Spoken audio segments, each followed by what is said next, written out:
and welcome to the Comic Conspiracy, episode 277 for the week of September 13th, 2016. My name is Ryan Higgins, who's here with me this week. Jim Jokisch. Bryce. And Charlie. Hello. What? No Toby? No Brock? They'll be back. Don't worry. Don't worry. They'll be back. Yeah, we have to have every permutation of hosts. I know. We just keep mixing it up. One day, I will be the only one to do this episode. Everyone will not be here, calling sick. Brock will have to leave or something, and I'm just going to talk to myself for an hour and a half. It's going to be miserable. Well, Which is just like the day in the comic book store, so it's okay. One day, your worst nightmare, it'll be just you and me. Oh, and then, Jesus. Oh. It'll probably be the best podcast ever. I'm just too busy going, if it's just the two of you, hopefully one of you has Man of Steel, so you can just knock out that commentary. Exactly. That's a great point. I'm still available anytime. So, Bryce, you're actually on a little bit of a time crunch here. A little bit of a time crunch. Not too much, but let's get talking about how awesome Marvel is. But a time crunch means you've got to actually be timely in your talking about stuff, so we can't have a 3-hour-long podcast. I will believe it when I see it. Or just talk faster. I'll talk faster. Well, before we talk about a DC comic, I actually wanted to mention a Marvel comic I caught up really quickly on that I thought was really good, and that's Uncanny Avengers. Wait. So I did not like the start of this series, but I thought it was okay. You mean the Remender start, or you mean like this the new relaunch stuff, start? The new stuff. Okay. The new stuff. The last arc with Hank Pym and Ultron and all that was pretty good stuff. Yeah. I don't know what happened to the start of the arc, but that was a pretty... I hadn't seen a good Ultron in a while. The start of the arc was it culminated in the Red Skull using Professor Xavier's mind to be Gambit and kissing Rogue. What happened at the beginning? Do you remember? I don't remember. But anyway, I agree that the beginning of the arc was very meh, and this last arc has been really good. Yeah, I haven't read the Civil War issues yet because Cable's back, right? But I haven't read those yet. Yeah. Well, of course, that makes it the best. Yeah, pretty much. I remember the first issue of that series, and especially everything they were doing with like Deadpool and Spider-Man was bothering me at the time. Yeah. But then they introduced Cable. I'm like, well, I'm back in. Yeah. Yeah, that little arc in the middle I didn't actually read. Because the first arc they were going up against... Was that the Reavers or something? What was it? I can't remember what they were doing in that first arc. All I remember very clearly from the very first issue was Spider-Man leaving the Avengers because of Deadpool. Yeah, it was not a... Yeah, I don't know. Basically, we can't remember because it wasn't any fucking good. Right, but I did... Yeah, I just want to say... I've been catching up on a ton of books recently. So I'm all caught up on Rebirth stuff. I'm mostly caught up on most of the Marvel stuff. I've been powering through a lot of the Star Wars books. How are you catching up so much on Marvel Comics when WoW just dropped a new expansion? I've had a little... I'm managing my time better at the store here to have actually my day to do my reading. Because I was falling back on... I usually try to take one day a week where I read a bunch of comics in the store for stuff that I... Let's call it so what my it is. Sunday. Well, yeah, exactly. Yeah, that. And let's call it what it is, which is just that the WoW phone app dropped. No, there you go. There you go. So I can just do it on that. Yeah, exactly. Yeah. Anyway, wow, you heard it here first, ladies and gentlemen. Ryan Higgins liking an Uncanny book. Speaking of, especially books, with how rough that series started, and the end of the end of the Remender run, I didn't care for either. Oh my god, it was so brutal. Yeah. But dude, so anyway, for those of you listening don't know, this actually prompted Ryan to talk about how good this was because I was singing the praises of Uncanny X-Men. Uncanny X-Men has been awesome. I think it's been okay. It's been like all the 90s goodness. Like the art has been great. The writing has been totally fine. I mean, so I'm a couple issues behind, but like you got M-Plate, you got Phantom X and Psylocke like fighting. It is like the art is like, detailed. Even when Greg Land is like off cycle, it's great. So Colin Bunn has been writing it, and they're about a year in or something like that. And while I think I'm an issue or two behind, it's been great. Uncanny X-Men gets the thumbs up. We got a great listener comment on the Facebook page today about Moon Knight. I am not caught up on Moon Knight, but I believe that it's great because it's a Marvel comic. What was the last issue you read? Pardon me? What was the last issue you read of Moon Knight? Because Moon Knight's absolutely fantastic. It's one of the best books. Where is Moon Knight? How far behind? Yeah, they're on shelf. I think 6. Yeah, I don't remember how far back I am, but I assume that I'm sub to it. No, wait, actually, that might not be true. Anyway, it's been great. I just assumed because Moon Knight is great. And who did the last one? It was that guy that you hate because he always dips on comics after one arc. Oh, Ellis started it. Warren Ellis, and that's right. then Brian Wood took over, and I like Brian Wood. He's doing it now? No, I think Cullen Lemire's doing it now. I think Cullen Bunn actually finished up the last volume, and Jeff Lemire's doing the current volume. But yeah, it's really cool. Okay, and I'm actually, for the most part, caught up with Daredevil, and I know that you hate Charles Soule when he's at Marvel, but Daredevil, what? I don't hate him.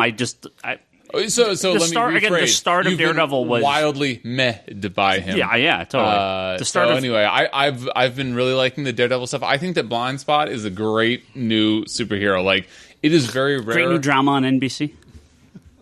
NBC. What? ABC. Is that a show? Blind Spot? Yeah, Blind Spot. Yeah. Is it a TV show that you guys all watch? I don't watch it. Well, I don't watch it. No, I don't watch Toby it. watches it as far as I know. But A chorus of denial. It sounds like you guys all watch it, and it sounds like a crap TV show. It is a crap TV show. I just happen to know the I think I commercial, did that's it. technically watch the pilot. They've been pimping it, but I haven't watched it. Anyway, Uncanny X-Men has been great. Old Man Logan, like Jim, we were talking about earlier. Yep. Old Man Logan has been incredible. Yeah. Other than that, those are the only two good X-Men related books out there. I mean, the other ones are kind of crap. That Apocalypse War story, fucked me. I was going to say that. Just useless. Touching all the different books and doing nothing. Yeah. And doing nothing and having no cohesion. Yeah. Like the worst. Like, for that title, for that like arc, like to name a story arc Apocalypse Wars and then do fuck all with it, that's just bananas. Speaking of Civil War 2, how many of the crossovers have you read? Dude, I've read a ton and they're all good. So you're wrong. How many of them have had anything to do with Civil War 2? Dude, maybe it's just because maybe it's just because you're more caught up. But I've read all of the crossovers as of the first two issues of Civil War, and like 90% of them reference that big Galactus guy in the sky and how they're all coming about and like realizing about this Ulysses. Now, two things before you interrupt me. First of all, it is annoying that every issue rehashes like what's going on. Like, there's this Ulysses kid and he sees the future and this is what's going on. Like, they even did it in Civil War number 4. Like, the first half dozen pages, if not dozen pages of that book were like explaining what Ulysses does, and it's like, fuck you. We get it. We've been with you for these 3 issues. That was number 1. Number 2 is that I am a couple issues behind. But yeah, the first 2 crossover issues of every story reference it in some way. They all rehash the Ulysses story, but I mean, what are you talking about? Does it go away like in the next round? Because every single one has referenced it so far. So I am going to say this, and usually that Galactus scene with everybody, including Deadpool, mercs for money. Because like even that, I was like, if any book is going to like dip on the referencing the main title, it's going to be Deadpool. But they even like the mercs for money even had a scene with that. Do we know the name for that Galactus thing? Well, it was just a Celestial, wasn't it? No, it wasn't a Celestial. He had minions. Celestials don't have minions. At the beginning of it, wasn't it just a Celestial at the beginning of Civil War 2? I don't think it was, dude. I'm the slightest idea what you're talking about. They fought Thanos. No. At the very beginning. But it was after Thanos. Thanos was like the Zero issue, wasn't it? Before Thanos. Like, they start with this big, like, hero taking on... Was that a Celestial that they were preventing at the beginning? No, you're wrong. Second of all, it was not Celestial. What was it? I'm trying to remember. I'm pretty sure Thanos happened in the Zero issue. Is that right? I'm pretty sure Thanos happened in the Zero issue. I thought chronologically they prevented Charlie, the Celestial. It's a Celestial. Okay. Yeah. So I'm not going crazy anymore. No, you're crazy. Higgins is just trying to get me to shut up. No, the big thing that shows up in New York, and that's the thing they're trying. Those minions. That's the thing they're trying to prevent, right? Yeah, they prevented the Celestial in the beginning, and then that escalated to the next threat was Thanos, where Rhodey died. The Celestial didn't happen because of Ulysses. Well, he shows up, but he doesn't destroy the Earth. Yes. Right. Yeah. Okay. Wait. So was the Zero issue that Zero issues Thanos where they? But was that like a kill Rhodey and was that like a foreshadowing of the future or something? Well, it was. No, that was the event where they were like, we should have used him. because they go in and Thanos kills, or they're they went in because of his vision. Because of his vision, sorry, and Thanos kills. So as far as I know, the Zero issue takes place after page 4 or something. The free comic book day and Zero issue are the setup. Right. So that's what I'm saying. So we're on the same page. So that place between Thanos, page 4 and 5 or something. Right. So chronologically, Thanos happens after the Celestial. We'll call it Celestial, even though you're probably both wrong. No, it's Celestial. But in the comic time verse, it was the Celestial first. Yeah. Okay. Anyway, it's in the comics it was. Sorry, you mean in the actual comic timeline? In the comic timeline. I'm doing air quotes for the listeners. Yes. Anyway, it's been awesome. No. But I personally really, really like the all new, all different new Avengers crossover. Oh, that makes one of us. You didn't like the female crossover? Yeah. No, so the one with the Wasp? Yeah, the one with the Wasp. I'm behind. I haven't read it yet. I like the one with the stuff with the new Wasp. I thought that was good. Okay. Of the ones that I read that I think actually were a little more slightly more tied in, the Guardians of the Galaxy was pretty good, getting the team together and team up with Carol. And the Spider-Woman one I liked as well. Yeah. I thought that's but the others are Is that just the most recent ones? Because the ones that I've read seriously are all tied in. It must be the more recent ones because the 2099, Ant-Man, I feel like Power Man Iron Fists didn't have anything to do with it. The Spider-Man ones, they're most of the tie-ins I've read kind of come down to hey, there's this Ulysses kid who can see the future. What do you think about this? Was a lot of the early tie-ins. Yeah. Very, very little. Yeah. But, first of all, let's agree that it's more than half the tie-ins of any comic ever, because half of them just, have the banner to sell the comic and then don't have any content. And the other half is at least those issues, you get a sense of where that character falls on which side of the line. To start with, Which is pretty cool. Yeah, whether or not they change, but I still think that's pretty cool. No, but all the tie-ins recently, I think, have been stronger. Oh, stronger recently. Over the past month, I kind of feel like they're no longer just sort of abstractly talking. It's forcing people to really kind of think about what all this means and what side they'll actually fall on. Interesting. So, I am a couple weeks behind, but, it sounds like... The ones that actually touch on it, yeah. So, sounds like you're just a bitter old man. No, there were many of them that I read where I was like, this has nothing to do with it. Anyway, moving on. Were you reading DC books and you're like, this has nothing to do with Civil War? Before we go on to the random news stuff we have for this week, speaking of DC Comics, Bryce, you read some DC Comics. Oh my god, dude, are you talking about Flintstones? I am talking about Flintstones. Dude, Higgins was preaching accurately. If you guys have the ability to go read the Flintstones books, when Higgins, I walked into the podcast last week and Higgins handed me the Flintstones and he's like, seriously, Bryce, go read this. I was like, this guy is bananas. There is no way. He's totally typical Higgins, trolling me with his Flintstones comics. I'm sure this is going to be a pile of hot garbage. But then I listened to the podcast where he explains that it's so much more. It's like it's like a parody is not the right word, but I don't know, a metaphor for modern day society. It is so good, and I don't know who the writer is. Mark Russell. He did, among other things, the more recent Prez comic for DC, which was again sold like shit, but very highly regarded, acclaimed, or whatever. Yeah. So I didn't read Prez, and I wouldn't have read Flintstones because Flintstones. Well, that's why I didn't read it for weeks. Well, how did you get turned on to it? Oh, I know. It's a number one, so I'm going to read it eventually. But I was kind of hearing online various people like, holy shit, did you read the Flintstones? And I just didn't think about it. And when I finally read the first issue, it really caught me off guard. Yeah. And I thought maybe it was just kind of a one-off. And when I read the second issue, I was like, nope, this is the series. This number is incredible. 2 is just as good, dude. And so Higgins gave me the first 3 to read. I've only read the first 2. But, dude, after number 1, I was like, oh my god, this is real. This is really good. For those of you that haven't read it, I think Higgins already explained it, but I'll do a Bryce briefly for you. Which is that it satirizes. That's the word that I was looking for.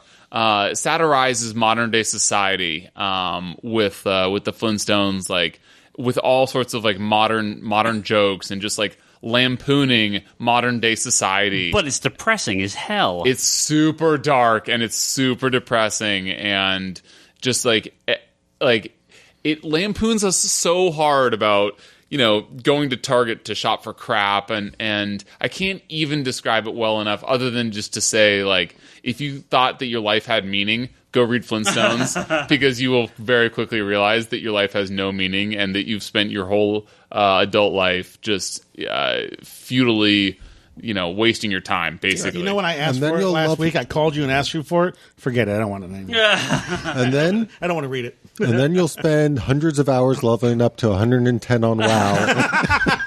Yeah, that's the thing, is that they haven't yet made fun of. I'm sure it's in the pipeline, but yeah, they haven't yet made fun of video games. Only watching TV.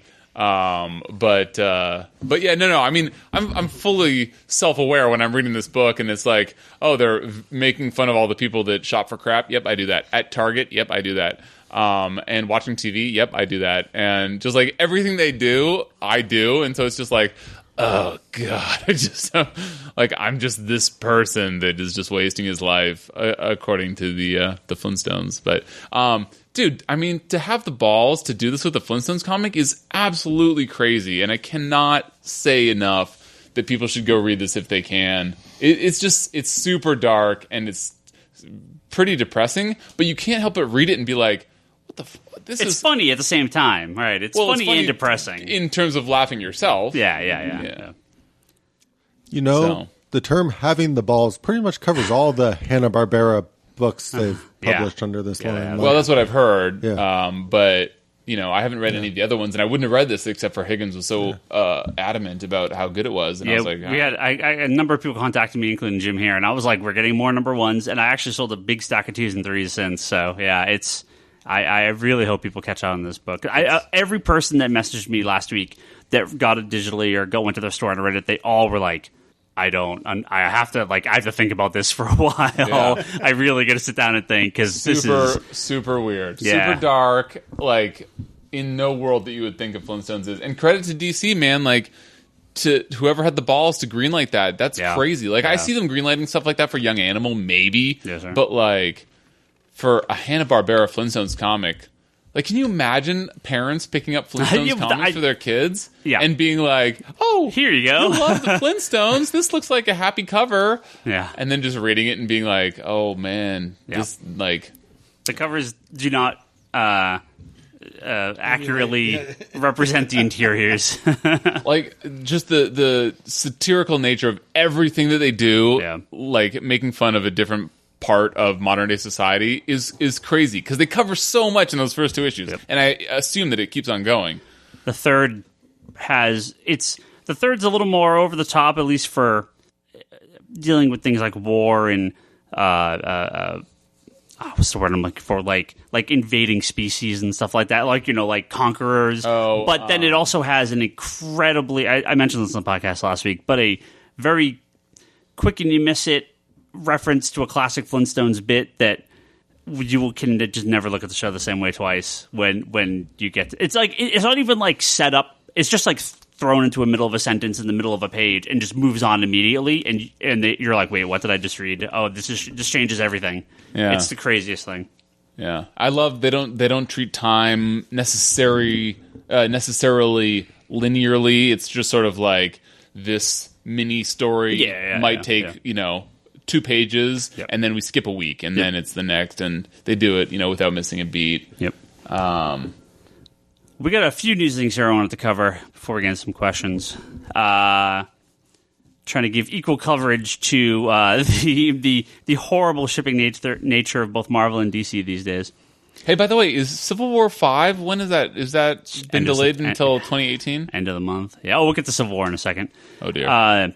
So Dark Knight 3 Master Race 6, which was supposed to be out months ago, I think now is scheduled for October, maybe September, but it says October 19th for Master Race 6, but we'll see. They are dragging that out. Is that an ongoing 8 issues? 8 issues. Plus a couple one-shots. And we've only got the one-shot, so I don't know where these other one-shots are coming. So this is number 8 that's been delayed? No, 6 has been delayed a couple more months to October. 7 has now been delayed to December, but there is no chance in hell 7's coming out in December. That's okay. The issues are still coming out faster than Red One. Well, Red One is different. Red One is an original graphic novel, a European. This is the Terry Dodson comic from Image. Yeah. Red One is a series of. Is it Belgian? Is it French? Wait, Red One? What the fuck? It's a European comic that Terry Dodson's doing the art for. That's released over there yearly or every other year as a graphic album, and then they're putting it into single issue format here. So because it takes time over there for the volumes to get released, when they come on in comic form here, it takes the similar amount of time. Terry Dodson's so good, though. He's a good artist. Yeah. No, the only reason I was bringing that up is because, of course, while I was working here on Sunday, somebody came in looking for issue 3. This looks good. Do you have issue 1 and 2? Nope. No. It's just a trade. Yeah. So Dark Knight 3 number 7 slipped to December, and again, I will tell you right now, I would bet money that it will not show up in December because that's only a month and a half delay from the previous issue. Yeah, not happening. Speaking of not showing up in December, Civil War 5 has been pushed to the end of September. 6 is end of October, I believe. 7 has been pushed to October 19th. And I'm sorry. 7 has been pushed to November 30th. 8 has shipped to December 28th. And Oath, which is the follow-up, is also December 28th. Oath is a story arc? It's like the one shot. It's like Omega a one shot. Like whatever. Yeah. Okay. And again, I will tell you, neither of those will ship December 28th. I would again bet money that Civil War 2 is going to slip into 2017. Yeah. The book has been horrible. Like the first couple issues shipped boom, boom, boom, boom, all right on time. Actually, faster than I thought. Yeah. And then 5 is like a month. At this point, I think over a month late. And do we know if it's writer or artist? It's got to be artist. I always assume it's artist. Is crazy. Well, Bendis can just crank out whatever crap he wants in 5 minutes. I mean, I'm sure it was written 6 months ago. It's delicious crap. No, but what I'm saying is, it's never the writer unless it's right. Grant Morrison. Unless it's Grant Morrison or Garth or Alan Moore or something like that, where it's Warren Ellis. Their own project. Yeah, Alan Moore was saying he's Warren Ellis away too. from comics now. Oh yeah, Alan Moore's leaving comics. Whatever. Chris Claremont. That's not even a news story. I don't even care. I guess that news came out last week. I guess we should briefly talk about this, but Alan Morris said that he's stepping away from I comics don't for talk the about fourth this. time. Yeah. Like, this is such fucking clickbait garbage. Who cares? Get out of here. Whatever. Get out of It's here, Alan Moore. You're drunk. Yeah, Go home. Yeah, I don't even care. Like, he doesn't do anything anymore anyway. He writes his books. Exactly. These books that come out from Avatar. Look, maybe someone will tell me from Avatar these are 100% written. Every line of dialogue is Alan Moore front to back. No. I don't believe it, though. I believe he writes a one-page paragraph and says, here's the plot. Yeah. Go write a 25-volume story based on this sentence. Morrison does this for a couple companies. This Graphic India company Grant Morrison does stuff for. He co-writes the first 2 issues and then is gone. Wow. Right? I mean, this is a common thing. That Claus book for Boom, Grant Morrison did not write that. It's weird. I don't know why. Companies are basically paying to put their names on the book at this point. At least when, what was it, like Neil Gaiman's Lady Justice and William Shatner's Tech War. Like, these people are not doing these things. These comics back in their 90s, right? These people are not actually doing these comics. Their names are on them. But yeah, Stan Lee's written a ton of comics that he didn't write. I mean, in like a more modern day, he doesn't. They throw his name on all this stuff, and they're like, yeah, sure, Stan Lee came up with like 26 hockey team jerseys. Yeah, sure he did. Yeah. He has nothing to do with this. It's just his name on it. So, Civil War 2, shipping delay. So we are now going to have the launch of the new, much like Secret Wars, the launch of the post-Civil War 2 titles shipping 2 to 3 months prior to the end of the event. So been there, done that. Hopefully, that is brutal. This is standard operating procedure for Marvel. They do, but that means all the books are going to be like, it's a good thing that worked out. Yeah. So I've said a lot of terrible stuff. This person died. I've said a lot of terrible stuff in this podcast, and Bryce is going to take me to task for this, what I'm about to say right now. But I kind of have to say this, and I will I will verify. I will absolutely come out and tell you guys what it is if it in a week or two if it doesn't happen. Okay, but here talk about the worst clickbait of all time. Over the weekend, I heard one of the most just I have never hoped something isn't going to happen as much as what I've heard. A very shocking thing by a very major comic company that we could be hearing about very, very soon. And I know this is the worst. Yeah, I know. I don't want to say anything because but it won't stop you. So if it happens, I just want to say if somebody somewhere announces something, Ryan called it. If there's a big shitstorm from one of the we don't know where, we don't know when, but something is going to happen. If there's a big shitstorm from the business end of what the business end, not like killing a character, right? There is a big shitstorm on the business side of one of the front half of previews companies in the next couple of weeks. Front half, okay. Front half, all right, I got you. Right, I'm with you. Yeah. So I'll tell you guys off there. Podcast people, don't worry about it. I hope it doesn't happen. This is a rare case where I'm like, oh, just get on with it. Nah, it's terrible. It's terrible. But speaking of characters dying, they're killing Hawkman in 3 weeks. How do you like that? But wait, he's got reincarnation. He's going to come back. So who cares? Exactly. So as part of Rebirth, they've been cleaning up a lot of characters. Afterbirth. They had this Hawkman and Adam Strange story arc. Yeah, that was scheduled to come out, right? Yeah. Except we found out, this name of the story is actually Death of Hawkman. And that's the story is. And it's great because that means they can bring back the real Hawkman. They can kill him off in this and bring back the real Hawkman because that's what Hawkman does. He regenerates. That's all he does. Exactly. That's why I wasn't sure if that was news. Like, it's not. He, by definition, he's died. So. He's died before. That's okay. We'll sell a couple of extra issues just because it says Death of on it. They can reissue the Hawkman Omnibus. Yeah. They can put little armbands out with the symbol. The Hawkman? Is it out of print? You don't have it. Yeah, but you don't have it on the shelf. It's Hawkman. I'll sell a lot of Hawkman. But it's great. It's a Jeff Jones Hawkman stuff. Yeah, I know. I got it. Yeah. So do I. I know you do. Yeah, I know. All right. See about Hawkman. If you read Bleeding Cool, you may be following along the story about the supposed death of Tim Drake. That's rumored to happen. You should go pick up this week's copy of Detective Comics if you're a big Tim Drake fan, or if you're a Rebirth fan. If you actually read that DC Rebirth #1 special and you're like, I want to kind of follow along where some of this stuff is going, you should pick up Detective Comics this week. No spoilers. That's all I'm saying. This is something that I do know about. Oh, yeah, that actually happened because I've read the comic. It came out last week or coming out this week? Comes out tomorrow. No spoilers, but you should read that if you're following along on that. Give it to me, Charlie. They've been going about that for a while.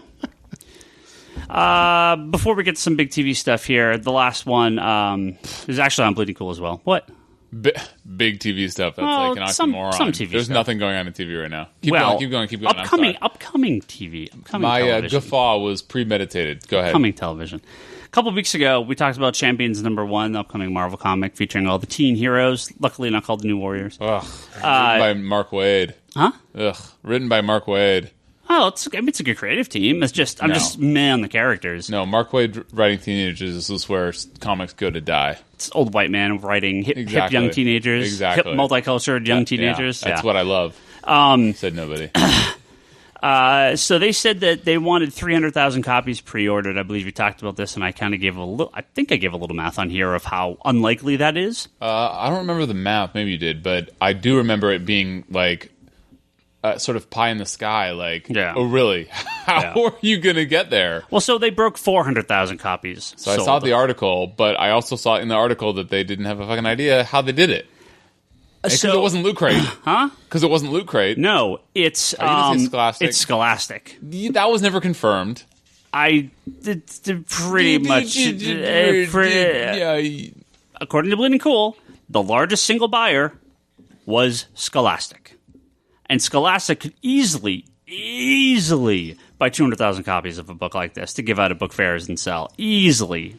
So, I'm Champions is going to sell a lot because it's going to have, I think it had 17 store exclusive covers, which is about 50,000 copies. It probably sold another 100,000 copies just because of all the variant covers. But yeah, there's no doubt in my mind that Scholastic's behind 250,000 copies of this. So when you get to like Star Wars #1, legitimately sold 1 million copies through the direct market, right? But these numbers we had with like Orphan Black and what were some of the others? There was like an issue of like Adventure Time or something like that. Yeah. Those Loot Crate ones were like, this really shouldn't count as part of the Diamond sales charts because these numbers are not actually sold through the direct market. And so this, at the same time, I have a similar feeling where, yeah, you can boost your numbers all you want. That's great if you just want to wave your dick around. But these are not comics sold through the direct market channel, so I don't get how these count. When DC does their giveaways of the because GameStop always has like the DC Arkham books. Yeah. Do those get counted in the charts? No. Do they? No. When you're guessing, no, they don't. They absolutely don't. Or else those charts have a huge. They would have sold 1 million copies of them. Yeah. Because they gave away hundreds and hundreds of thousands of copies of those books to their subscribers and their the whole pre-order bonus kind stuff. of thing. Get this comic if you pre-order this game. Crap. They do that at GameStop? Yeah. They have it. Oh, okay. So, yay, Marvel, you got your big number. Congratulations. But we all know it's not real. That's okay. I'm just waiting to see how often this book shows up at all the book fairs that I have to go to for my kids. I'd be curious because there's got to be 10. How many public schools are there in the country? Yeah. 50,000. I have no clue. I don't know how many public schools there are. Right, a shitload. To that point, I guess I'm just sorry. I'm so confused. Like, you're probably more accurate with that number than like. So to that point, like, is every school going to get 4? That doesn't seem like that. That doesn't make sense. They're going to maybe. I don't know. I mean, how many people get access to Scholastic stuff? So they sold 400,000, but so maybe 300,000 of them is Scholastic. I don't know. So, but even if it was Scholastic buying 300,000, like Scholastic's probably going to give at least 10 to any school that wants it. Yeah, how many schools does Scholastic serve? Like, certainly more than 300. Grade schools, a lot. Yeah, I mean, how many? 3,000. I don't know. Seriously, how many public grade schools are there in?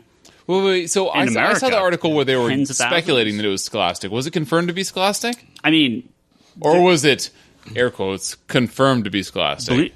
According to Rich Johnson of Bleeding Cool, sources he talked to said that Scholastic was the buyer. So, given the subject matter of the book, it sounds likely. Which makes sense. Yeah. No. It does make sense. I'm just, you're shitting all over it. I'm trying to find a way to poke holes in the argument. Like I said, I mean, it could not be. I don't know. But if Scholastic has a variant cover for Champions, then yeah. I mean, I have no problem. It's awesome the fact that they're selling this to Scholastic, but it's goosing their direct market numbers, which is it's just a stupid game these companies play. Which is funny why we've already spent 7 to 8 minutes talking about it, because like a bunch of the comments on that article very accurately pointed out, like, but let's see how they do for issues 2 and 3. Yeah, well, right, of course. Yeah, so why are we giving this so much credence? Like, good job, like, let me tuck in your dick for you. Good job for selling so much for issue #1 because of the 1 in 1,000 variants that they have. So it's like, good for you, but it won't matter because you're going to reboot Champions to the all new Champions in 6 months. Yeah. All new. It's going to bring Ghost Rider and Black Widow. Ghost Rider in the car. Yeah. Speaking of Ghost Rider with a car, we have a couple TV show stuff here to talk about. No, we don't have to talk about it really. Although I am off Agents of S.H.I.E.L.D. Maybe one of you guys will take a flaming bullet for me. I love Ghost Rider. I really do. But Ghost Rider belongs on a bike, not the car, not the 4-issue damn series that nobody will freaking remember. Thank you, Bryce, quoting you from last podcast. What an old white man's take on Ghost Rider. It's the 7th Ghost Rider. Nobody cares about this guy. 6th or 7th version. Speaking of old white men, I'm the first person to complain about them rebooting superheroes. Hold on, Jim. 5th. Original horse. Johnny Blaze, Danny Ketch. Danny Ketch's sister. Hold on. Get out of Vengeance. here. Vengeance doesn't count. He's a Ghost Rider. What are you talking about? Okay, fine. Vengeance. The sister. The sister. There is I swear there's another one. Nah. And this guy. Kid, six. I swear there's another one in there. No. Johnny Blaze has gone in and out multiple times. Okay. But I'll give you 6 then. I'll give you 6 with Vengeance, but Vengeance doesn't. You might as well also include the Ghost Rider 2099. 2099. There you go. That's who it was. I knew it. I just couldn't remember. Ghost Rider and Guardians of the Galaxy, the Valentino series. There you go. There's That's 7. 8. That's 7. That's 8. 7. That's 8 if you count those two.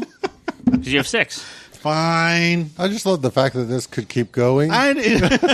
So the 8th Ghost Rider, which sucks. Look. I mean, whatever. It's cool that they have Ghost Rider. Come on, even the Space Ghost Rider had a space cycle. No, it's cool that they have Ghost Rider, but why isn't it the guy on the motorcycle? Like, why do you have a motorcycle? 6 out of the 8 have motorcycles, dude. The car's like, who cares? Like, are you talking about the show? Yeah. Can we address the fact that it requires way less work to like film a car than a motorcycle? You have to have all the car on fire. Just a little motorcycle, so much smaller, so much easier to set a motorcycle on fire. No, because you can have like porno budget special effects for the car for it to have like fire coming off the tires and out of the engine. All the bike requires way more special effects and way more stunt work, by the way. Have you seen Arrow? They have people on motorcycles doing stunts left and right on that show. It costs them nothing. Let's just make it clear why they want the car, okay? Because it's another car. Chicks dig the car. And it's another car that they can now pimp, just like freaking Knight Rider, Dukes of Hazzard, and all the other freaking awesome cars. Can we talk about what it actually is instead of what Jim just said, which is that they're appealing to a different demographic audience? Sure. Or they could appeal to the audience that knows Ghost Rider. So either way, which do you think is bigger? That's a fucking very stupid thing to say. The general dude bros that know what Ghost Rider is. You think that those guys are staying up at 8 p.m. watching NBC?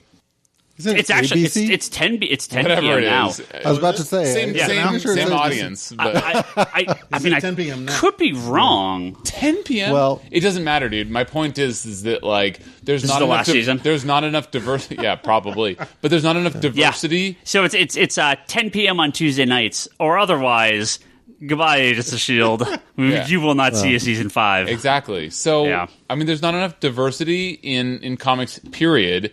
Much less in comic TV shows. Like, how about all your WB shows with, like, if you're a straight white person, then you're allowed on the show. Like, this is an odd thing coming from you. God. Given previous comments you've made on this very podcast. But no, I have no problem with... Wow, you're just going to say that. I have no problem with... Kind of move on, huh?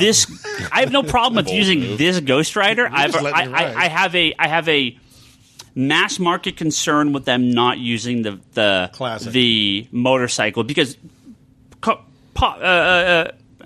contrary to what you think, the image of Ghost Rider on the motorcycle extends far beyond comic books. Like the Punisher skull, people know what that is that have no idea what the Punisher is. Yeah, don't get me wrong. I wish that it was the motorcycle. I'm just saying I'm not surprised at all that they went with like the young Latin. I don't care about that car really. I care about the car, not the guy driving it.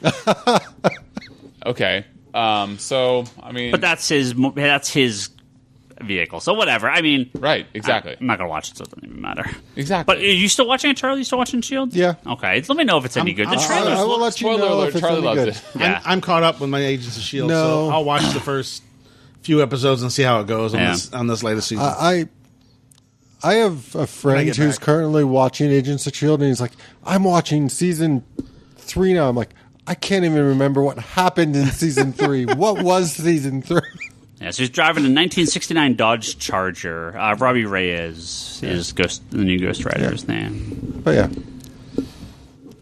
I promise I will come report in when he's actually on the show. Yeah, I mean, I think he's going to be in it right away, I think. I wouldn't be surprised if they end the first episode with... Of all the characters to bring into Agents of S.H.I.E.L.D., Ghost Rider's a real weird one. What are you talking about? It makes perfect sense in terms of, not... It doesn't require a lot of special effects, but it does have some... But I mean, but in terms of a thematic choice to go with the show, that's what I mean. You could bring in, dude. It's just like Deathlock. It's Deathlock made sense. Deathlock, though, I could government made robot. I mean, I could kind of see where they go with that. Like, you could bring in, I mean, villain wise, you could bring in like basically any Kaepernick Fury villain, like Hate Monger. You could bring in any of these. Hate Monger on ABC. That would be a bold move. Oh, it could be just an asshole. It doesn't have to be a racist. Well, then that wouldn't be true to the character.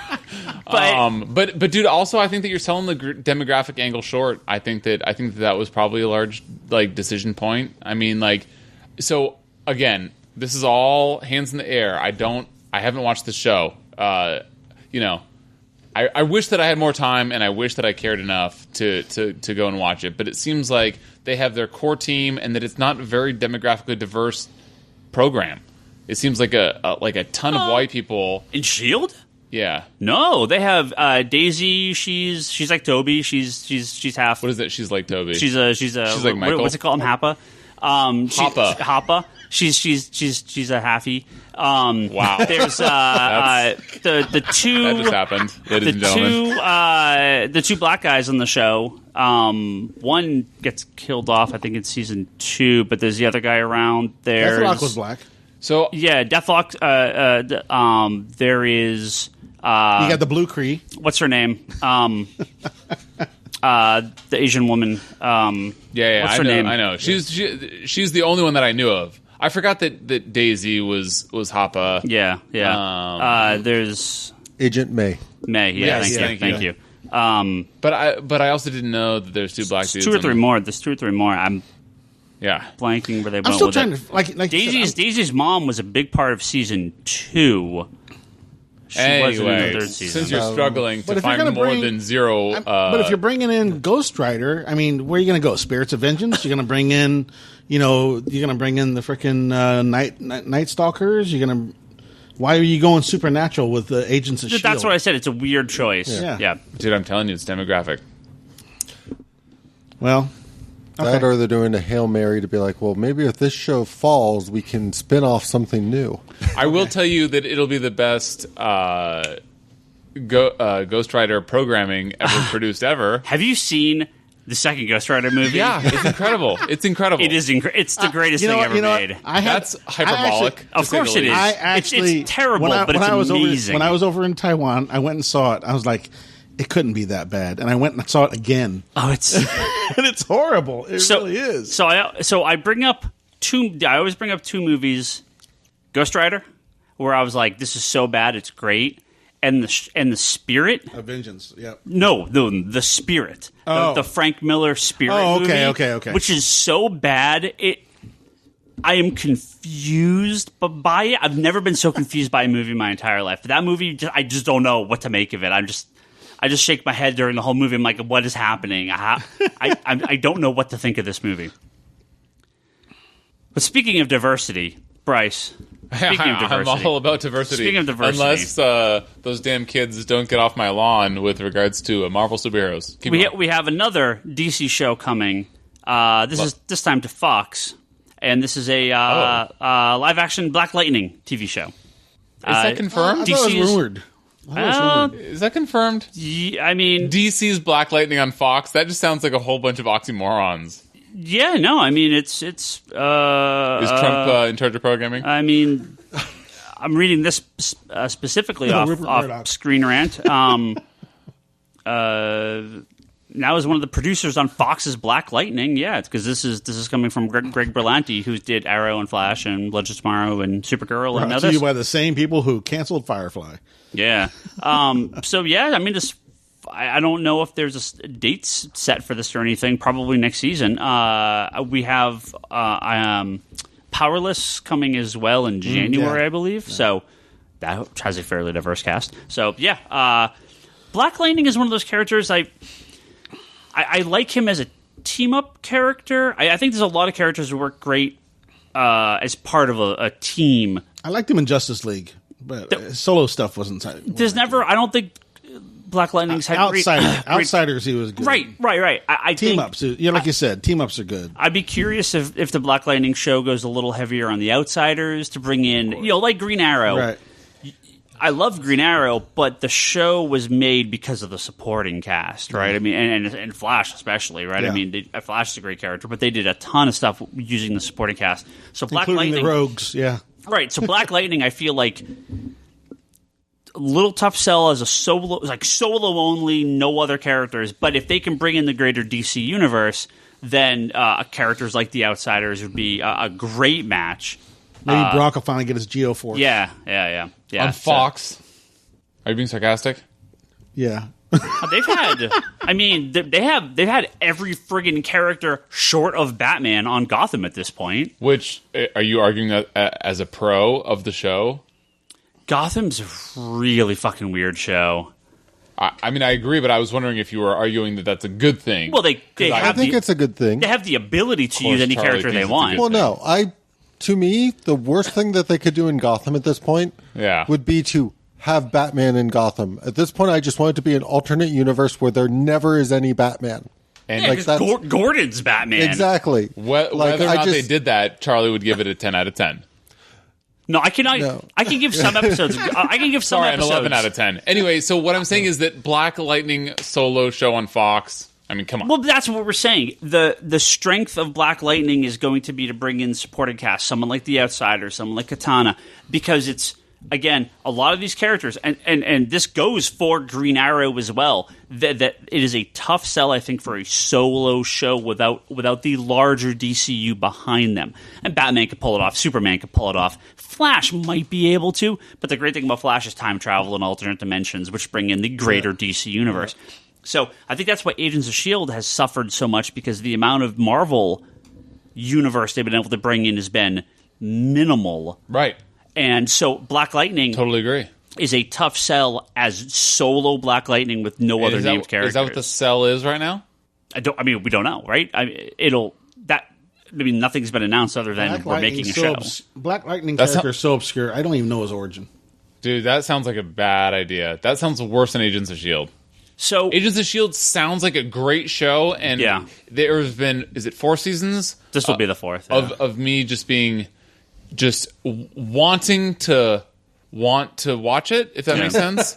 But just never having like a reason. Like, if enough people, it comes down to my wife, actually. And thank God for her, because she's my filter. Like, if people can get her to be like, honey, let's watch this show, then easy. See, I do want to say also, this is solely saying Black Lightning on Fox. If this was Black Lightning on Netflix, sure, fine, cool, do whatever the hell you want, because I think that's way different. Netflix, HBO, Showtime, they're allowed to just FX, AMC, do whatever, Stars.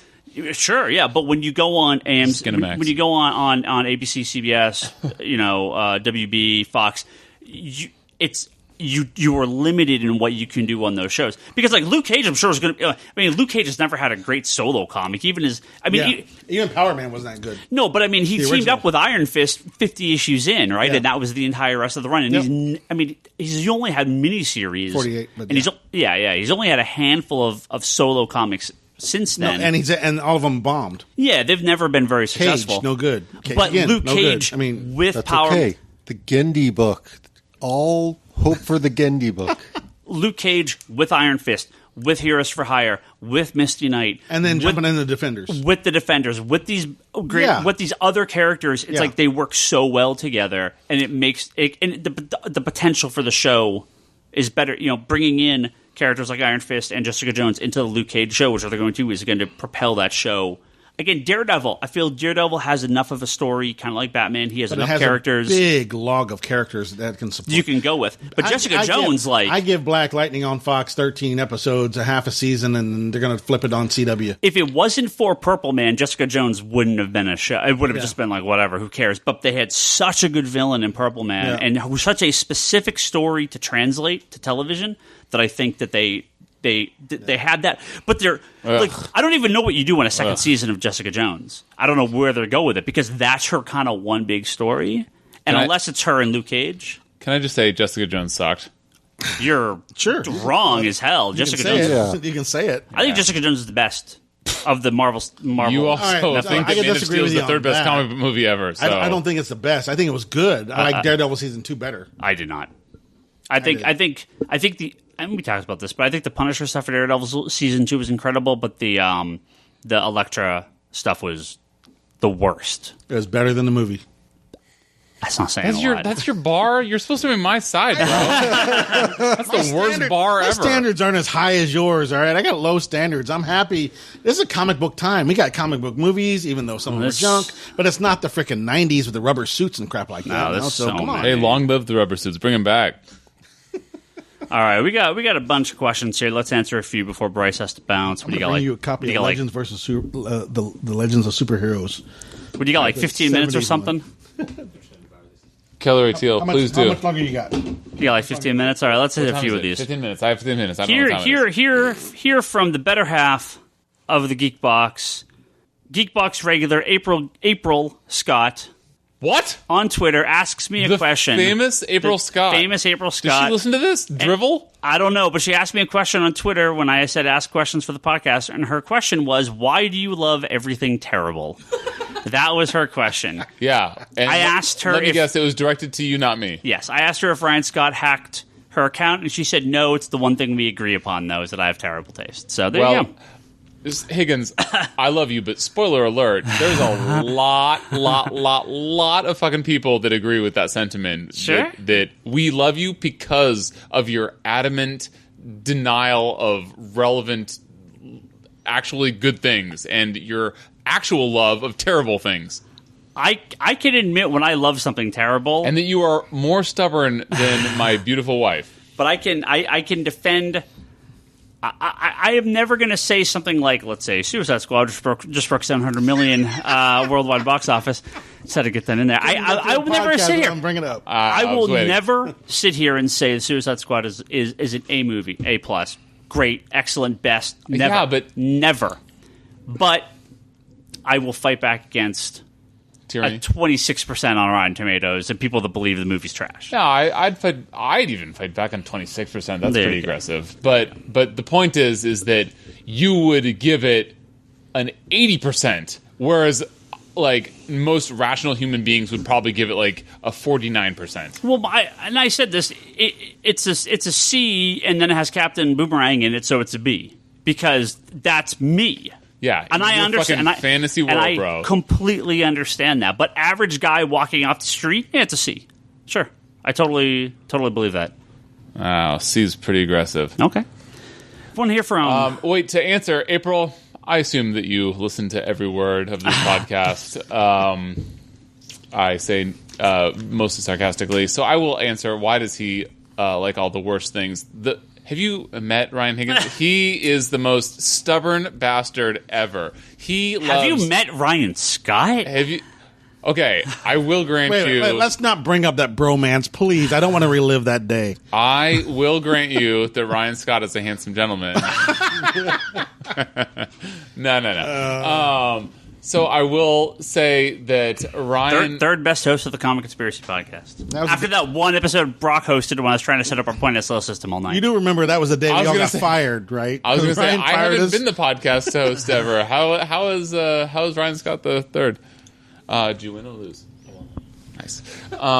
So anyway, so Ryan Scott is incredibly stubborn, but at least he's stubborn and he's right. You are incredibly stubborn and you let's just go through a quick laundry list. You like Jonah Hex probably. With the movie? Yeah. No, the movie's not good at all. Okay. Oh, I haven't seen it. At first I thought he was talking about the character, at which point I was... The character's great, the comic's great. Charlie was like, I like everything. Bryce is crazy. Okay, but you do like Green Lantern, you do like Man of Steel, you do like Suicide Squad, you do like Batman v Superman. You do agree that all of those movies are B minuses or higher. Correct or incorrect? Yeah. For me, sure. I can understand. Okay, look, dude. I mean, tweet answered, April. Next tweet. I mean, dude, that's fucking bananas. I just listed, the worst comic book movies ever made, and you said that they're all B minus or higher. You did not list the worst comic book movies ever made. No, Catwoman doesn't count because it's not actual continuity. Elektra doesn't count because I've erased it from my memory with a Brillo pad. What else is there? How about the old Steel movie?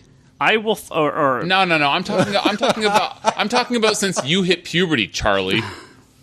God, I hope the Steel movie is. I will again defend my position. Is that I come at these from a number of angles. Now we've heard your fucking garbage before. Just can you move on? For all of our sake. I obviously am going to give these movies a boost myself, but two, I will defend this idea that everything has to be a 10 or a 1. Oh, I will. Okay, let me talk really quick about something. I actually agree with Higgins on something that I normally people wouldn't think that I would agree with Higgins on. I'm okay. Thank you.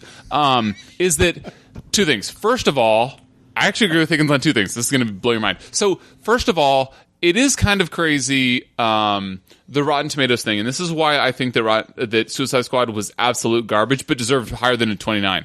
The point is, if it's absolute garbage, why would it deserve more than 29? Because the point is that if people, it comes down, is it 60% or 50% is the threshold 60. For Rotten Tomatoes? So it's like if everybody thinks that it has some redeeming factors, but it's like a 50% or less, which by the way, 15% is great. If every reviewer out there were to go and say this movie was a 50%, it had a lot of flaws, but you know what, it did its job, blah blah blah, 50%. If every reviewer did that, it would on Rotten Tomatoes get a 0%. Right. And so to that point, I agree with Higgins that Rotten Tomatoes is skewed. Now, I do agree with Rotten Tomatoes in general, whereas it's a good amalgamator of sort of, middling movies where it's like, okay, I'm not sure, how good or not it was. The percentage will give you an indication, based on what people thought of it. And then what was my second point? What else were you saying? Rotten Tomatoes. Just my idea that people review stuff. It's a 10 or a 1. Everyone either loves it or hates it. There's no middle ground, and I will always fight for that middle ground because I think that's a really bad way that people will be like, oh, Rotten Tomatoes score done. Not going to go see it. Movie's trash. Oh, you liked it? You're wrong. The movie's trash, but you didn't even watch it. I also wanted to talk about Higgins. I really don't want to talk about Suicide Squad because we did, but Higgins brought it up. I do have a couple things to say about that. First of all, a lot of people will be happy to hear that I was wrong. Suicide Squad hit $700 million. It's surprising even me. So a couple things. First of all, that's awesome. $700 million, that's great. And I never expected it. I thought that it would struggle to hit $600 million. It hit $700 million. A couple asterisks next to your little favorite movie of the summer is that it has had no competition. I've wanted to go see a movie in the past month since Suicide Squad. Much like Guardians of the Galaxy. And there's I don't remember the competition, though, because that was actually a good movie. But I've wanted to go see another movie since Suicide Squad, and there's been literally nothing. Palate cleanser or something? Yeah, well, sure. I'll watch Agents of S.H.I.E.L.D. as a palate cleanser to get that memory out of my head of Suicide Squad. But anyway, so... that was it. Is that I've there was actually another point that I had to make. Anyway, well, let me ask a couple questions. So your globals did great. Just like they did with all the Marvel movies. Sure. But mainly, I have to applaud DC's timing or Warner Brothers' timing with the lack of competition. There has been nothing in the past month wanting to see. It was finally dethroned by a low budget horror movie. Yeah, and that was only because it was 3 weeks in and people had everybody had already seen Suicide Squad. So, good job for Suicide Squad for holding on. I have to say that, it came in at a great time when there was no competition. And so, good for them.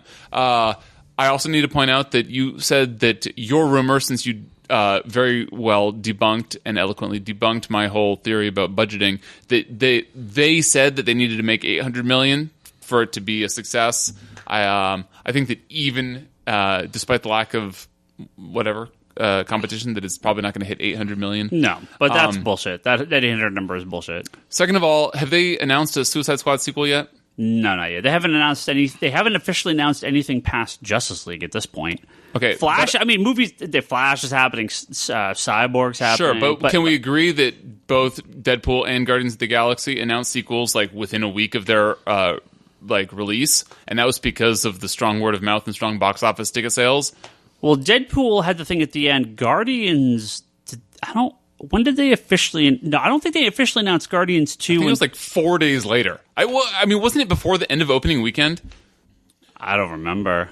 I don't know if they officially announced Guardians 2, but I think everybody kind of came out of Guardians going, they're going to make more Guardians. I think they announced it at maybe there's a difference between like announcing it and the studio tweeting about confirming it or something like that. Like, I'll take a studio tweet confirming it because that's fine. My point is, WTF? If they saw this as a success, why are they not, greenlighting a sequel TBD? They've got 6 other movies they're also working on, so they're going to probably find a way to squeeze it into the My lineup. Point is, Suicide Squad has been more successful than I thought it would be. Yeah, there you go. Fair play. But I still think that it was, I think that it was a letdown for Warner Brothers. I think that they expected more from it in terms of tentpoles for the summer, and I think that if it was actually a success, that they would have already announced a sequel. Margot Robbie and Will Smith, how could you not be more successful than you were? Yeah. Anyway, sorry to talk about more Suicide Squad because I fucking hate it, but Higgins brought it up. You talked about it a lot more than I did. No, because I actually was thinking about these points, and I did want to get on air and say that I was wrong about its longevity. I'm going to move on to another question. Please do. Sorry. Right. Yeah, I talk too much. This is from Chris. He says, how do you guys feel about Hal Jordan, Breaking Bad, speaking of Breaking Bad, as Parallax, and then it's later retcon?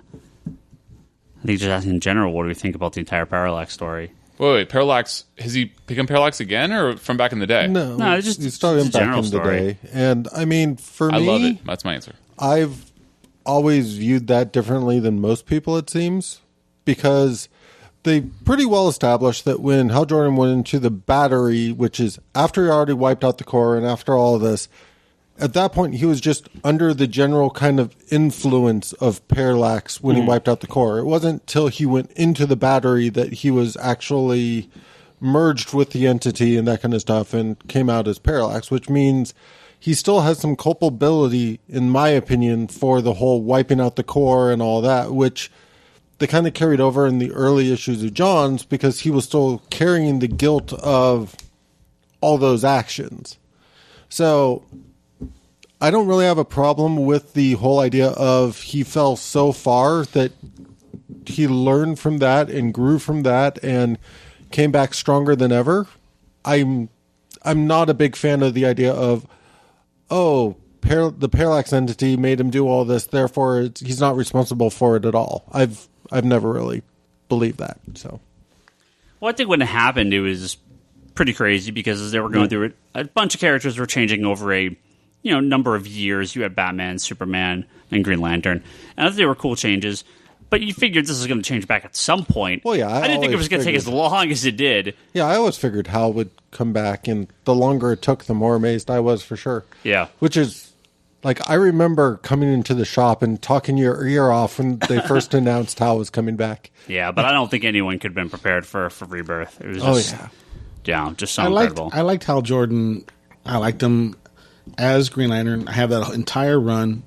I have the run all through Parallax. I have the whole series all the way with Kyle Rayner. Mm-hmm. I liked bringing in Alan Scott as a mentor to Kyle Rayner. Yeah. I enjoyed the Hal Jordan being bonded with a Spectre and keeping that entity in check. Yeah. Those storylines were very good, and how they brought about the rebirth of Green Arrow, and I thought that entire line was good. But again, it took Johns to bring it to culmination, to bring it to an end, and bring about Jordan's rebirth and. He brought about everything else, everything about the cores, about the different colors, and I enjoyed all of it. I really did. I thought it was a really good series.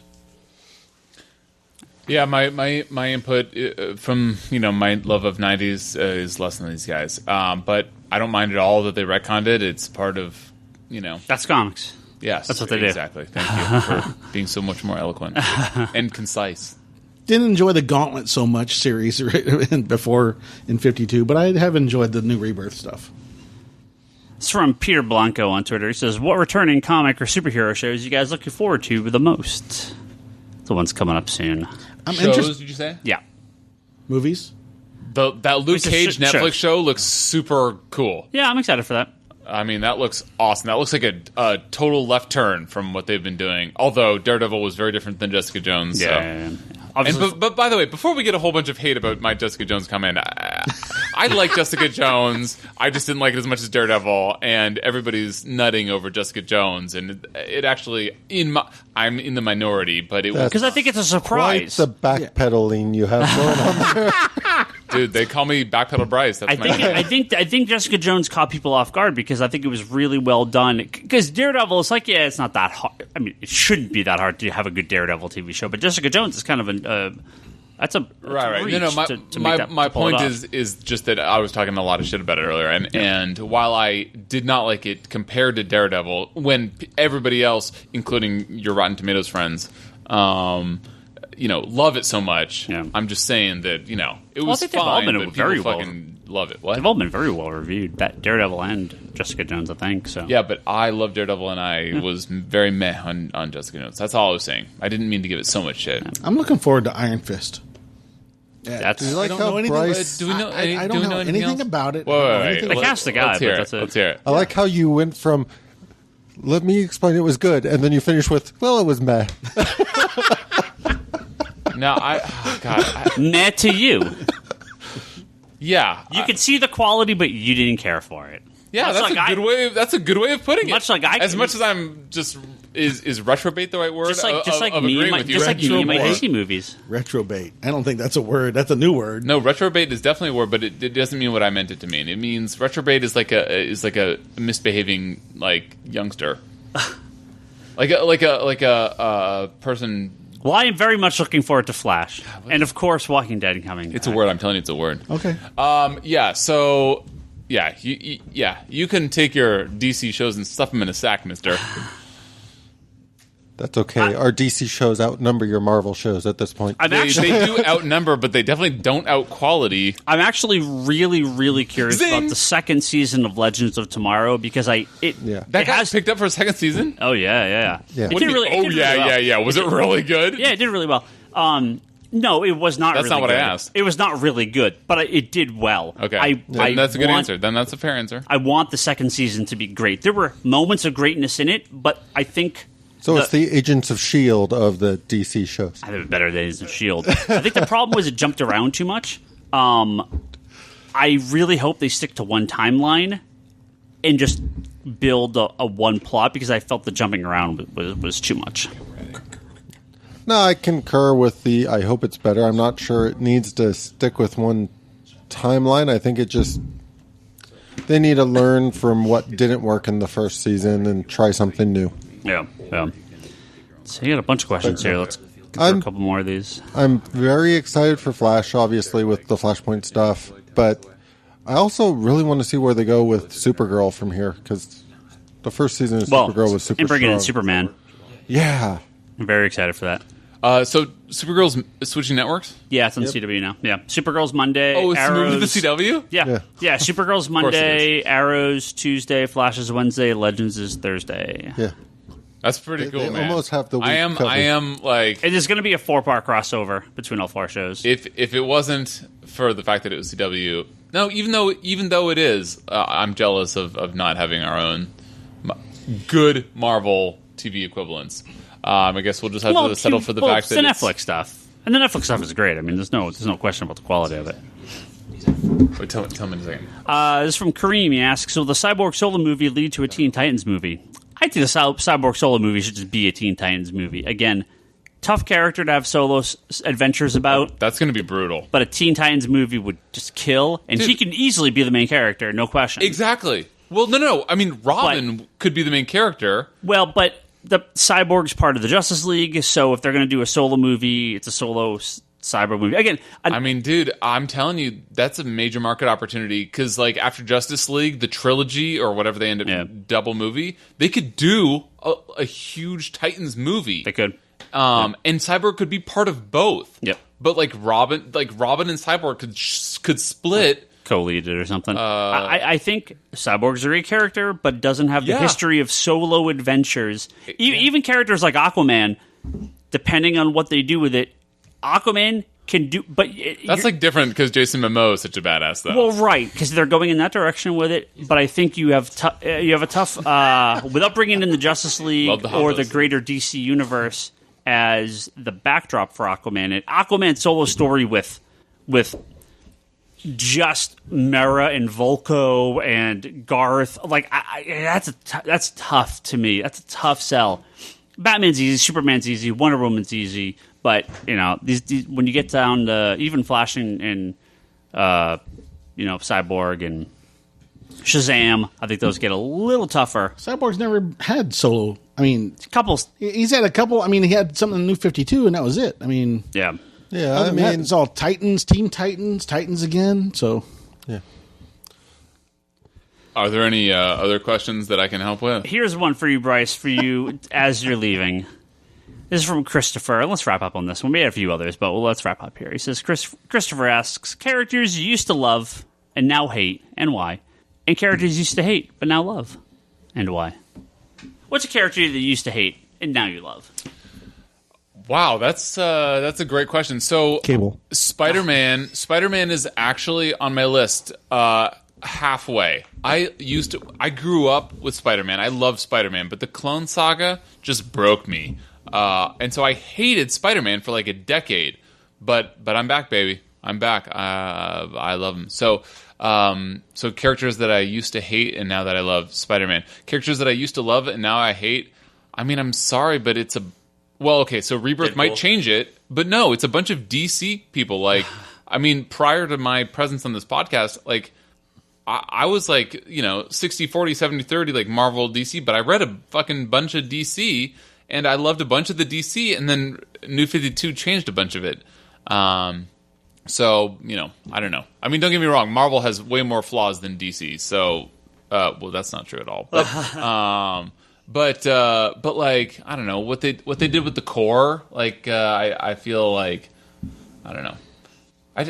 God, I have so much more to say in so little time. That's a lame answer, but that's my answer. So.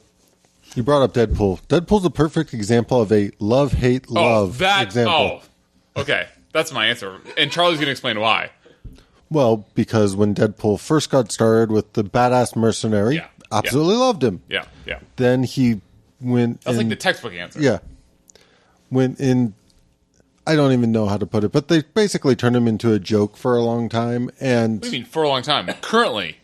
Well, but he's the worst. To a point, I've grown to love him again in terms of the miniseries, like Deadpool kills the Marvel Universe and kills, like, I love all those miniseries. Yeah, I mean, so do I, as much as I love, I don't know, what's something that I hate? But, anything there's, I don't know. I like the sort of crazy, unhinged Deadpool. It's just, it all depends on how he's used. A lot nowadays. Like, I was not a big fan of when they brought him into Uncanny Avengers, but overall, it's one of those things where I love how he was originally introduced, then I kind of hated how they used him for a long time, and then I kind of turned around on that for some cases. So, there's very few characters I hate. There actually may be no characters I hate. There are characters that I definitely don't care about that come up and become much more interesting, but it's usually because of creators and the stories they're telling, like Scott Lang in the more recent Ant-Man comics. I've never been a huge Scott Lang Ant-Man fan, but I really like the current Ant-Man title, right? Vision would never be on my top favorite 25 characters, but the Vision comic is incredible, right? Green Lantern would be on my top 25 characters. And there was a lot of really bad Green Lantern comics the last couple of years, right? Yeah, I was going to say, it's an interesting take just because I never hated Green Lantern, but having certain creators on Green Lantern, you could also say that I went from loving that creator to hating that creator. Disappointed by the books, yeah. So, there's characters like Harley Quinn where the character is great as sort of this larger character, Harley Quinn. But a lot of the specific stories they've done with her in the last handful of years, like the New 52 take on Harley's never really clicked with me. I don't hate her at all. I like Harley Quinn a ton, but it's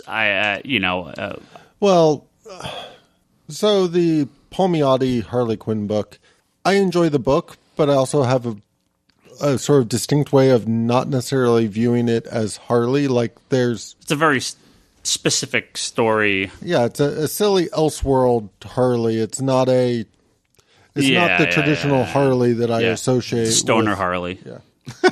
There you go. I enjoyed Venom when Venom first came about. I really did. And then they brought about Carnage, and I enjoyed that too.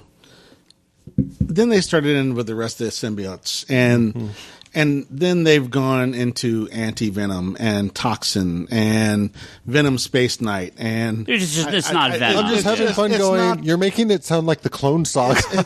I don't have to make it look like it, because it is. It's just, it's really, I mean, they just drug out Venom to the point that I just don't care about him anymore. I want to, because I still enjoy the classic Venom books, but I can't get on board with the current stuff. Just like, the DC, I really, before, and I know we've gone into this before, I collected everything Infinite Crisis. I went through Final Crisis. I went through a lot of DC, and I gave New 52 a chance, and I couldn't get on board with a lot of the storylines and stuff. I can't pick out, like Ryan said, I can't pick out a character that I hate, but there have been times in just some distributors, some creators, comics that I just can't get on board with the storylines. I can't get on. It's not the storyline. It's a combination of the storyline and the art and where they're going with it, and it just doesn't click with me. So I was talking to one of my coworkers recently who's going back and reading the Amazing Spider-Man under Straczynski. Mm-hmm. And the second he brought that up, the first thing I told him is skip Sin's Past. Because that's sort of the perfect example of, after reading that book and thinking about that book, my love for everything that was going on in that book turned to hatred for a long time because of that book. And it's really interesting, just the way that can sort of turn based on what's going on in the current story arc. Yeah. Oh, I have a love-hate love. Love Speedball, hate Penance, love Speedball. There you go. There's my love-hate love. Nice. It happens. All right, guys, we're going to go ahead and wrap up. Bryce had to take off, so now the podcast can begin. Let's do it. All right. No. Bryce got soccer games, so he had to take off a little early, but that's all right. We were just wrapping up anyway. So thank you, everyone, for listening to this podcast. Jim, thank you for being on. You going to be here next week? I'm out. I'm gone. Okay. Heading to Korea. Good we could have you on for 1 week here. I appreciate it. Have fun. Thank you to our friends here on Patreon. Our good friend Albert Soy, he's got an app on iTunes called Plant Everywhere. It's a photo sharing app. Check that out. Julian Titus has the Nerds of All Pants podcast at pixelbit.com. Ryan Hess has the Preach podcast at soundcloud.com/Preach podcast. Please listen to those. His friend as well has got a Kickstarter called Cat Story. It's a side-scrolling video game guy's trying to make, and it looks pretty fun, so check that out. Jody Lawson has Canon, the Triad Comics anthology at triadcomicsstudios.com. Make sure you support them. Joshua Redding, he's got a podcast called Tangent Break. That's on iTunes. Make sure you give that a listen. As well as pick up a couple novels he's got on Amazon, Twilight of Ages and Dawn of Darkness. Those are available right now. You can have them in just a couple days. John Nesmith has Drinking with Batman podcast. It's on iTunes, Libsyn. Make sure you check that out. A couple other people here, Manoa Place, Sam, Shay, and Talon Bray. A couple of our good backers here on Patreon. If you want to pimp something or be on our little list here, we got patreon.com/Comic Conspiracy. Every month, we can go ahead and donate as little as $1, and you'll get some access to the Bryce Briefly we recorded, all about World of Warcraft, or mostly about World of Warcraft. So, I'm on the podcast. That's going up Often, or mentioned on the podcast often, as of last week. I still don't have access to Bryce Briefly. Can you give us $1 a month? No, I'll send them to you. I can send them to you. We'll figure it out. I got to pay to be on the podcast. ComicConspiracyPodcast.com. That's where you can find these episodes, as well as Geekbox.net and on iTunes. Make sure you go there and check us. Please rate and review on iTunes. That always helps people find this podcast. The Comic Conspiracy, Geekbox.net, or the contact form at Geekbox.net. You can send us some emails. We'll read those sometimes. Patreon.com/ComicConspiracy. Again, that's where you can go donate some money to keep this podcast going. Digital.comicsconspiracy.biz. That's our digital storefront. All your comics or comicsology are on there. Check out their sales. They always have some great stuff. ConspiratorBrock.com. That's Brock's blog and video pull list. Wanderers in the Fourth Dimension. That's Charlie's Doctor Who podcast. Where are you guys right now? How far are you? We're almost done with Tom Baker. That's ridiculous. You guys have been doing this forever. Etsy.com/shop/Leanne Hill Art. That's my wife, Leanne. She's doing some stuff up there. She got lots of prints. She just finished a Supergirl commission for one of our listeners, kind of a costume that he had designed for Supergirl. She did a commission of his art, so that's cool stuff.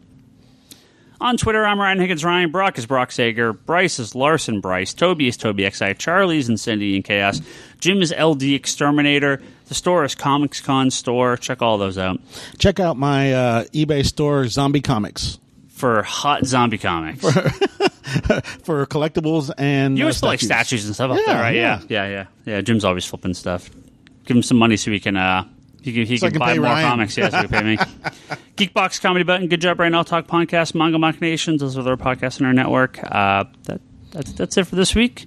Thanks, guys. Jim, thanks for being here. Thanks Bryce, for having me. If you're listening, thanks for being back. And Charlie's always here, so it's fine. Welcome back, Charlie. Bye, Mitch. Yeah. You've been gone for a few weeks. That's okay. I'm going to be Red Dwarf obsessed for like the next month and a half. Yeah, we probably won't see you. All right. We'll see everyone next week. Laters.